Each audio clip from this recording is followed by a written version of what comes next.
Hi everyone, this is Vivian with My Spiritual GPS through Expansion Network. And I am here today again with Miss Ella Pitkin from American Best Credit. From last week, we had that cliffhanger of what is servitude, remember? And if you haven't watched that, you can go back again last week and watch it. So I wanted to know and share a little bit about what happened to Ella since then. Because we did the Up Level 2020 back in January 25. You didn't have any money, you were broke, and then you went into 120,000 in exactly 90 days. That was Correct. your goal. Yes. And then when we did Up Level 2020 in January 25, she decided to apply the principle of collapsing time-space reality. And she's like, well, what if, go ahead and share your story. You had an original goal, right, for the year. Yes. And then when I taught you how to collapse that time-space reality in 90 days, you said you wanted to hit... I said I wanted to hit $5 million. So my In a year. original goal was $5 million for the whole year. So that would have been 1.25 million every single quarter. Okay? And I didn't know how I was going to do it. Didn't know where it was going to come from, Vivian. I had absolutely no idea. And the worst part was I had an entire 5 weeks with zero money coming in. So how were you feeling after Up Level and you had 5 weeks of dried out, right? It was terrible. Dry. Yes. I came into the program thinking, yes, I'm going to rock this. I'm going to do this. It's going to be great. There is no doubt in my mind. And then there's no money. And there's no money. And there's no money. And there's no money. And I'm thinking, oh, okay, what am I doing here? Yeah. And in the meantime, I went to Egypt because there was an opportunity for me that showed up, right? Right? I said, bye-bye, Ella. You're on your own. And I was like, And that was so cute. And she wanted to go, right? But then your mind was in the way. And what did you tell me? I said, I'm sorry, I can't go. I'm going to have to stay home and figure out this money situation. And it may have been a good thing that I did because while you were gone, an amazing opportunity fell into my lap that completely and utterly changed my life once again. So not only is it a completely different business, something I've never done before, Right. but it's happened within a week. So I've gone from the financial service sector to manufacturing, and we have a whole new brand now. Now, a week ago, I didn't have this. A week ago, the opportunity didn't present itself, but now it did. Now it is. And so this entire time that I was going, oh my God, I'm not going to make it. I'm going to have to quit the program. I'm a failure. I can't do it. I'm not doing it right. It was a hoax, whatever. You know, all of those horrible thoughts that were going through my mind, self-sabotaging. Yep. You know, trying to get me to go back to my old ways that we know don't work. But I stuck through it. And I tried really hard, kept my meditation hour. And and share with them what happened when you tried to meditate. So I taught her how to quiet her mind. Because before I left for Egypt, that was about the last week of February, right? Because I left for about March 2nd of 2020. She said, Vivian, I needed help. Okay, so she went on a private session again and we cleared some energies and share with them a little bit of what we found in that energy. Remember those octopus-looking tentacles? Absolutely, absolutely. My mother has always been a central figure in my life. Right. Very important. When I make a decision, my mother sits on one shoulder, my older sister sits on the other shoulder. And, you know, I ask them, right or wrong, and what to do, and so that's always been a big influence in my life. Yeah. I didn't All your realize life. how big of an influence though until we did that clearing. Right. During that clearing, we found out how my mother's tentacles were wrapped all the way around me, causing me to choose bad partners, causing me to have a lack of or not more than, because those were her beliefs. That was her threshold. Right. And that's how she kept my energy down. Right. And knowing that, being able to clear that, catapulted me into being able to make my goal of the 1.25 million and surpassing it. The goal. And surpassing it. I mean, 5 weeks ago, I would have thought, no way. I mean, again, you know, I set the goal so high. that I The wouldn't be same able to pattern. Yes, She set the goal so high, she doesn't believe in anything. She doesn't believe in herself. exactly. And remember, it originally was 120,000 times 10 this time. Yep. And again, how am I going to make it? It's the universe delivers when you set your intentions and creates it for you. Now, there's a question that I shared with her in Up Level that changed everything, right? It was a question called, what are the infinite possibilities of receiving? Yep. So share with them what you said. What are the infinite possibilities of receiving $1.25 million in the next 60 days with ease, grace, and in flow? Right. Anything standing in the way of that, please delete, uncreate, and destroy. Yeah.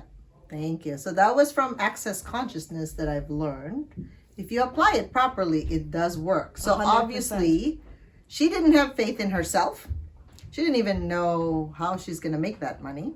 She tried to work the numbers. So share with them your pattern and habit of what you try to do to make it not work. So this is not what to do. Okay, so this is what she does. I put limits and I create new rules for myself. So you put it on paper or something, Yep, right? exactly. I put it on paper, I do the math, and I figure out, okay, now I'm going to have to sell 1,000 pieces this month in order to make it at this level. And, I just create all of these issues and problems for myself. Is it possible? Is it possible? Is No. it humanly possible to sell that many? No. Credit repairs and not work? What's the ease, grace, and flow part there? What is that part you don't get? Well, with ease, grace, and flow, it really just means you don't have to work that hard. I mean, Right. This isn't about mentally being able to go from point A to point B. It means surrender. Yep. It means have faith. The universe is going to provide, and it'll find a way.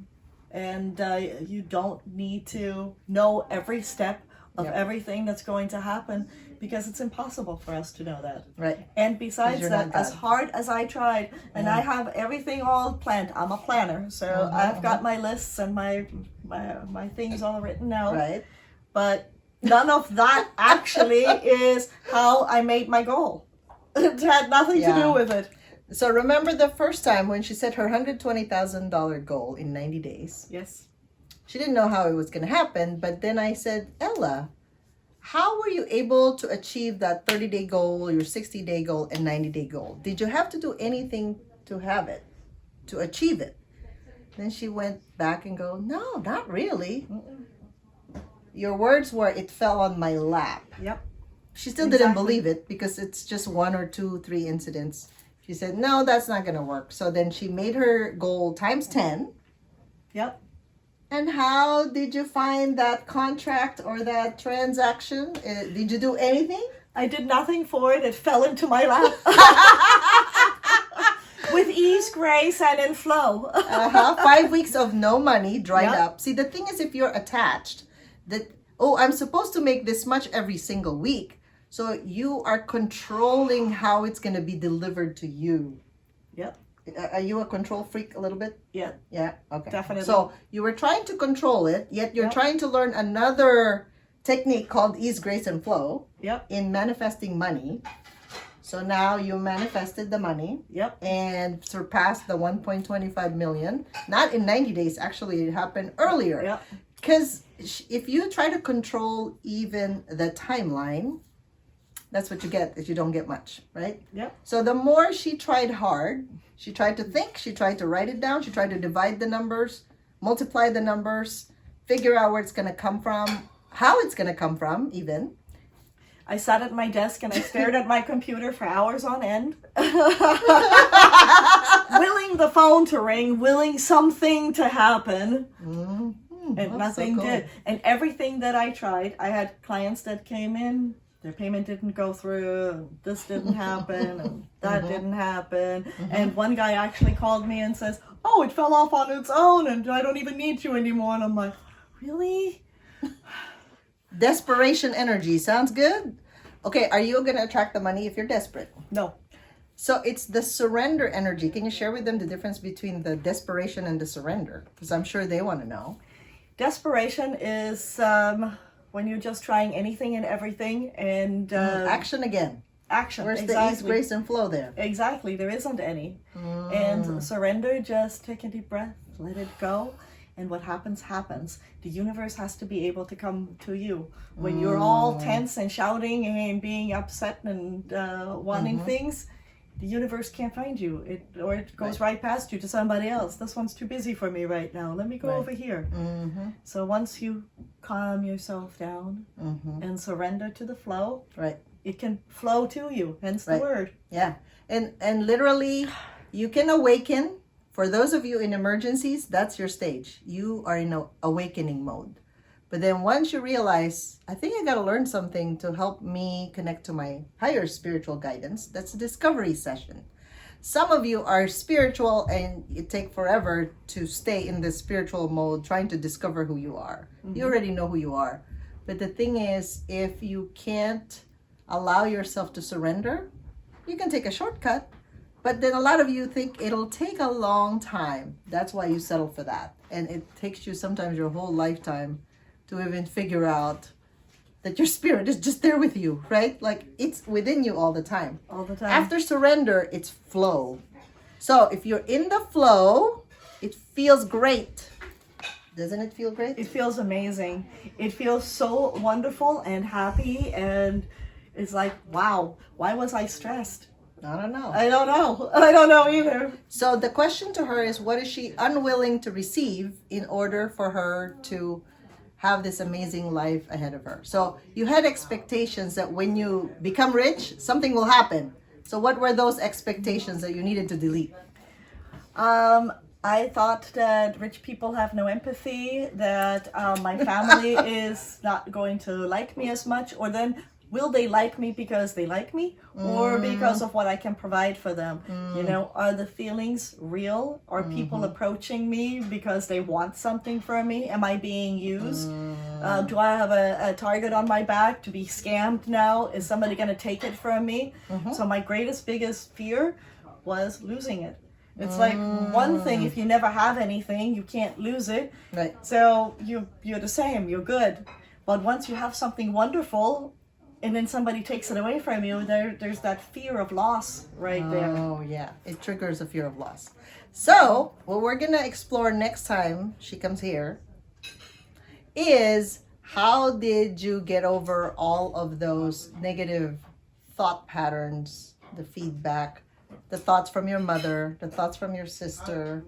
Because it's a journey, right? It is. But it didn't take that long. No. So that's the question. How long would you like to suffer? Completely your choice. It is. Yeah. Absolutely. Yeah. So tune in next time for another My Spiritual GPS through Expansion Network, and we will see you soon. Bye.